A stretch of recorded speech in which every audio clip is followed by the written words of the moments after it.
So, I'm going to read a chapter from a book for Danny Shore. It's The Pipe, and it's George Hermit's, I probably say it wrong, his book. And I elected to read the last couple of chapters of it.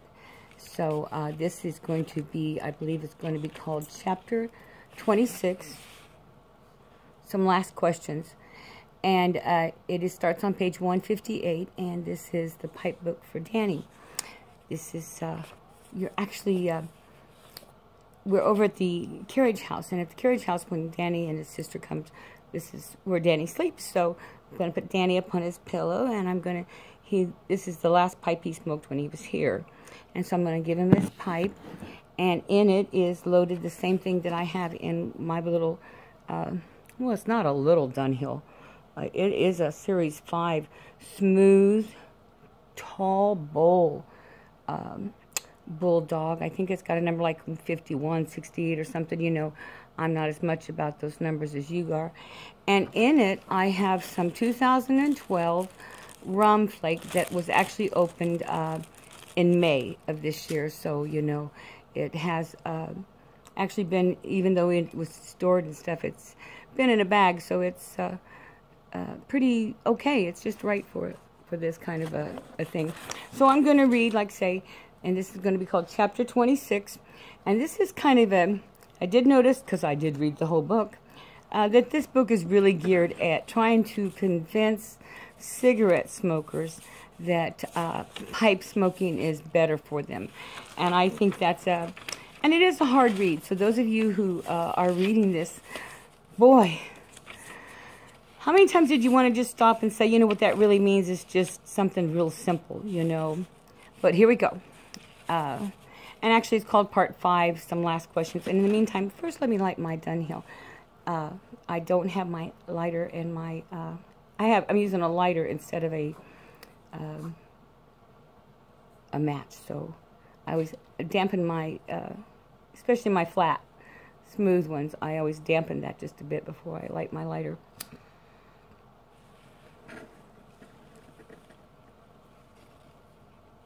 Something, I don't know, just a carryover from the old days. Maybe it doesn't help, maybe it hurts it, but... And by the way, what you're watching is, this is some of the last video that we took when Danny was here in Kansas. Some last questions from the book. Is a pipe subject to the laws of old age, or does it enjoy eternal youth? It is very well-seasoned pipe, better than one that has just begun to ripen. Gosh, I think I'll cut that part out. Let's start the book. Is a pipe subject to the laws of old age, or does it enjoy eternal youth? Is a very well-seasoned pipe better than one that has only just begun to ripen? Does it always progress in excellence without going backwards? Is there any evolution beyond the limits of the excellent?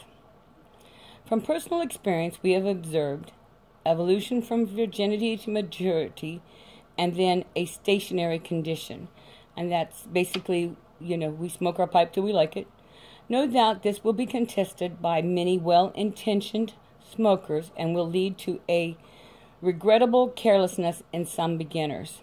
But it must always be remembered that we are seasoners of the third school, page 139 in parentheses, and naturally lean to the virgin pipe rather than to the heavily charred pipe, especially if it is to be a briar. For us, the best thing is the char proper, and we belong to this third school solely because it furthers the production of this to the maximum. We want to build a cage, a nice cake on that. As we have said earlier, circumstances play a great part in the circumcised region around the bowl of a pipe, circumstances dependent on the organic, on the atmospheric, and we are going to say on the telluric state of the subject on the one hand, and on the other the ambience, where it dies, and of orbit of which the pipe is in the center. This cannot be enclosed within determined limits. Smokers who keep in reserve 5 or 6 pipes in a virgin state sometimes like to return to the old stages for a smoke. Why is this? Is it because a pipe is never dead?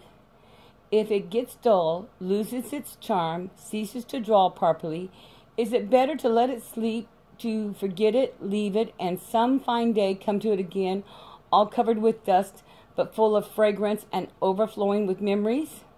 Some pipes left as dead for 5 years have begun a new existence on being lit once again, except in a case of hopeless fouling, which is a great mistake it would be to destroy a pipe that has been furnished and done for. It is very rare that the bowl of a pipe chars right through to the outside, and even then it is better to give it to a friend than to destroy it. It may just be his pipe. Maybe he is the one person in the world who can recall it to life. It is a pipe as with a woman. She may mean nothing to you, but all the world to some other man. A pipe has its individual taste as well as the taste we help it to acquire. It is not always the pipe that changes. It may well be the smoker. What is this in front of us? Decayed, shaped outlandishly, shabby. What is it but the pipe stowed away in the attic of some smoker dead these 50 years, whose name is cursed by his descendants? Yet, on examining the seasoning of the pipe, we can learn that its late possessor was a remarkable man, and declared loudly that we should be proud to claim him as our ancestor. Let us rejuvenate the old pipes with alcohol. They will come once again into their own with all the experiences and reminiscences of a long journey. No words could ever describe the beauties of their emancipations. There will be an unexpected cache with it in it, waiting for us to savor it. Pipes can be very interesting. As Sherlock Holmes observed, nothing, he said, has more individuality than a pipe except maybe a watch or a bootlace. We must have come across cigarette smokers who, with wistfulness glances at your pipe, remarked, "Oh yes, I smoked a pipe once upon..." Sorry, gotta change it. "Oh yes, I smoked a pipe once upon a time," in much the same manner and sad way as one says, "Once I was young." How would one like to tell them that it is up to them to be young again, to renew that long-lost pleasure? On closer questioning, you will find that the reasons for their having given up a pipe most obscure, though never once have I heard of health being given as one of them. You can tell this, just as a side note, you can tell this was written in 1954. Out of 100 smokers, about 80 have tried a pipe at some time or another. Of these 50 meant to persevere. Of this 50, half have given up the attempt after an honest trial. Yet among those failures, there are some individuals who really born to smoke a pipe. Their defeat proves nothing. It certainly cannot be imputed to the pipe, whichever retains its own worth, a worth that only he who smokes it can appreciate. The man who gives up a pipe because he cannot fill it properly or light it, or has made a bad choice in the first place, is denying himself the source of a daily and voluptuous great pleasure. Voluptuous. I'll never get that word. He sells himself to the cigarette and the evils of nicotism. I don't think I've ever heard that word, nicotism. That's me. I am the queen of nicotism. Hold on, I gotta light my pipe.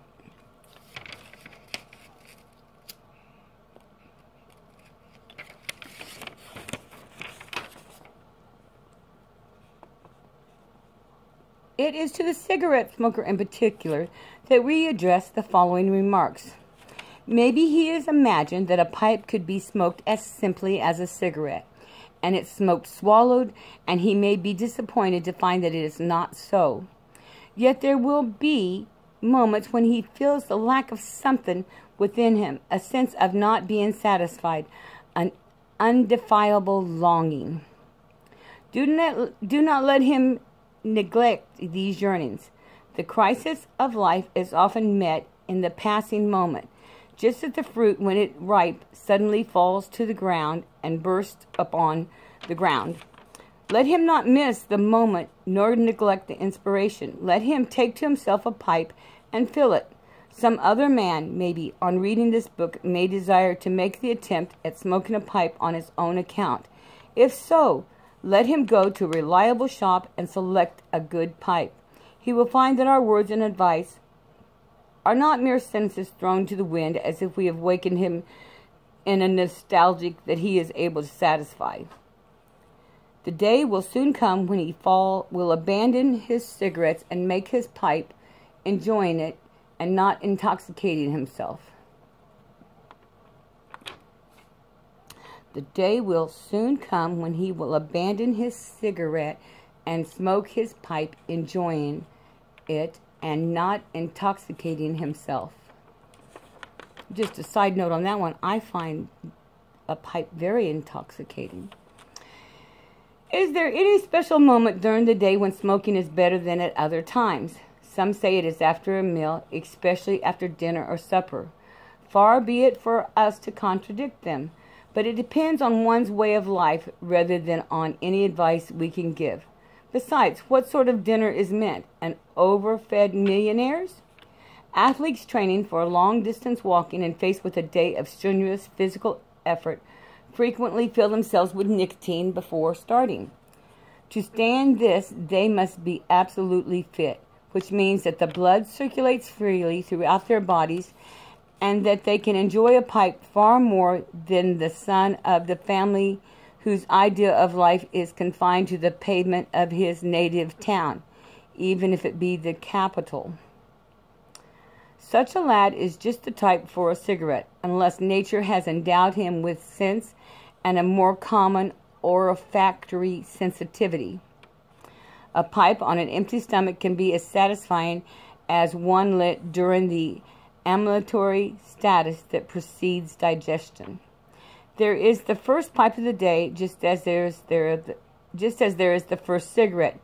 Each is unique according to how one looks at it, as a digestive or as an aperitif, as a solace by day or night, summer or winter, familiar as a dear old friend. The pipe retains all of its charm of the unforeseen, the unexpected. The aroma it emits is unique, even to the senses of those who do not smoke, as can be demonstrated by tossing a pipe in the perennials of its effluence under the nose, as such as one. Its bouquet invariably causes surprise. It sometimes makes a convert. It always amazes. In direct contact to this emancipation, the critical sense has no chance to react. It is reduced to impotence. It is, alas, a sign of the moral state of our times that this momentary conversion is lasting only among those few rare souls who care nothing for weariness and discouragement, but love to swim against the current. Courage is needed to live at all, yet greater courage is required to enjoy life. We have said that the pipe is eternal. Its outward shape may change, may evolve, may possibly modernize, but the principle of bowl, mouthpiece remains forever immutable.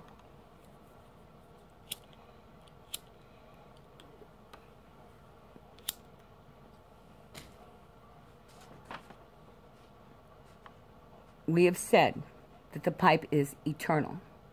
Its outward shape may change, may evolve, may possibly modernize, but the principle of the bowl mouthpiece forever remains immutable.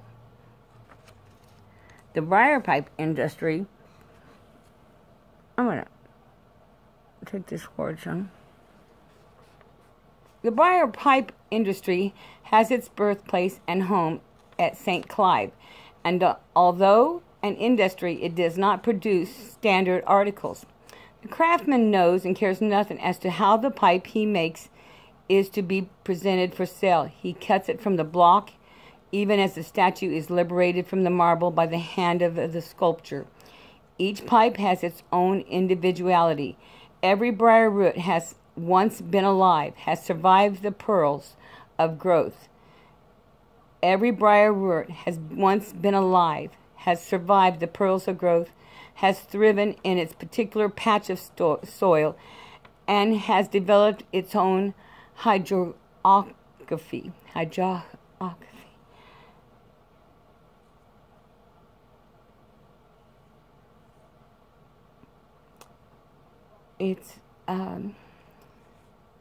We have said that the pipe. Courage is needed to live at all, yet greater courage is required to enjoy life. We have said that the pipe is eternal.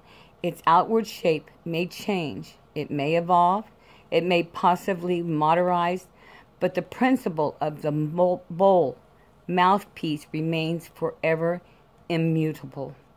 The briar pipe industry has its birthplace and home at St. Claude, but although an industry, it does not produce standard articles. The craftsman knows and cares nothing as to how the pipe he makes is to be presented for sale.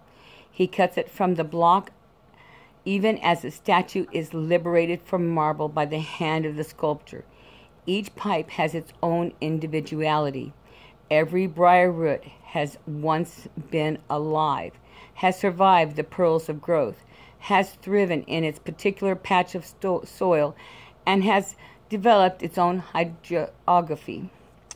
The same series of roots may contain powerful and individual personalities, quite independent of the design of the manufacturer. No two pipes are exactly alike. There are no analogies among them, as to be found in human faces or characteristics. Identical twins are rare. Even then, it is rare that they look exactly alike. Still rarer that their personalities are indistinguishable. Most rare of all of any similarity is in their destinies. So it is with pipes cut from the same stalk. Each is unique in itself. The pipe emerges from non-existent. It is worked upon. It is titillated. But it is we who put the finishing touch to it. We who crown the achievement by smoking it. But the whole virgin, the pipe, remains a sleeping beauty. It is not until the first whiff of smoke has been risen from the bowl that its true life begins. So let us awaken it, and then awake may it prove the true pipe of peace, reminding us that we are all brothers.